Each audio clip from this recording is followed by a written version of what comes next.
La poésie à l'honneur aujourd'hui dans MOE avec vous, Ananda Devi. Ceux du large, c'est donc le titre de votre recueil. On comprend très vite de qui il s'agit.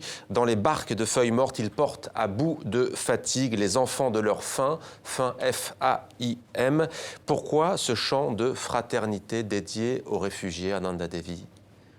Je pense que c'était une urgence. Bien sûr, c'est un thème qui me tient à cœur, y compris dans tous mes romans où chaque personne est sur une faille fragile entre différents mondes.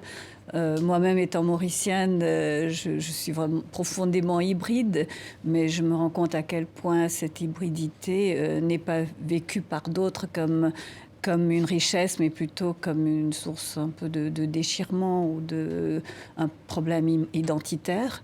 Mais bon, là, plus le temps va, plus le temps passe, on se rend compte à quel point cela devient insupportable et insurmontable.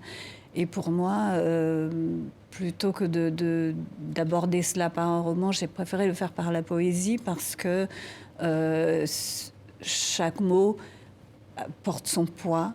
Et chaque mot doit avoir sa vérité, alors que dans les discours qu'on entend aujourd'hui à propos des réfugiés, à propos des migrants, à propos de toutes ces tragédies humaines, ce sont des discours et des discours qui colorent de fausseté, de mensonges toute leur situation. Donc c'était une urgence et c'était vraiment un cri du cœur. Est-ce que vous pouvez nous lire un de ces poèmes en langue française et aussi en langue créole? Bien sûr.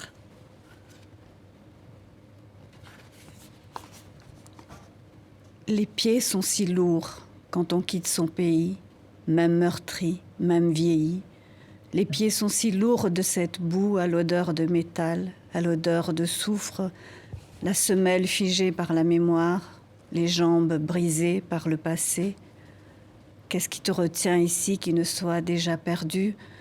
Pourquoi tes yeux se tournent-ils sans cesse vers ces rivages hostiles, vers les trous des tombeaux où à peine les tiens ont trouvé sépulture? Ventre alourdi, gorge étranglée, voix inerte, mains éteintes. Tu lui tournes le dos, mais aucun soleil ne sera pareil, ni aucune pluie. L'espace vide qui t'attend ne porte en lui aucun miracle. Tu détaches tes pieds de la boue et tu marches. Et pour la version créole.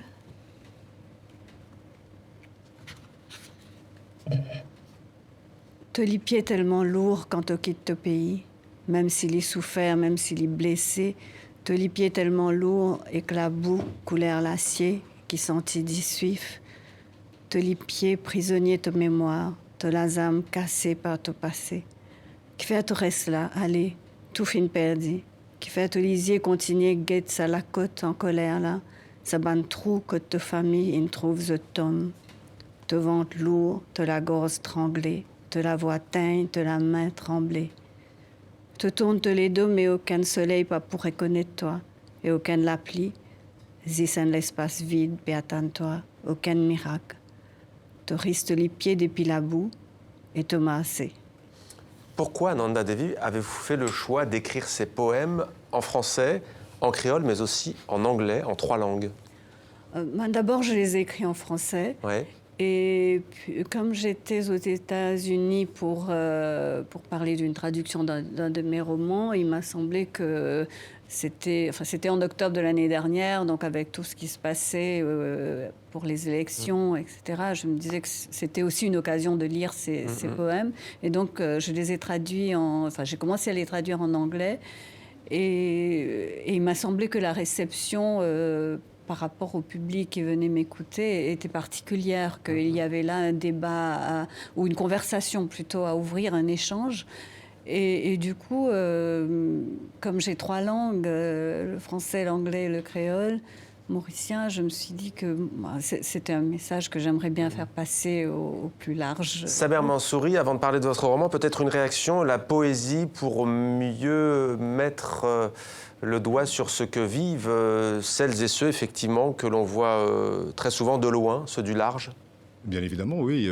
Je pense que je suis assez sensible à cette lecture, je suis aussi assez sensible à ce livre, parce que je pense que nous sommes tout simplement en présence d'hommes qui essayent de survivre, donc d'hommes qui, de leur point de vue, les frontières ne sont pas leurs affaires, parce que les frontières, ce sont les États qu'ils mettent en place, parce que les frontières, ce sont les empires qu'ils mettent en place, etc. etc. Donc oui, l'homme a cette capacité, a ce don de pouvoir survivre et de pouvoir quitter son pays pour trouver refuge ailleurs.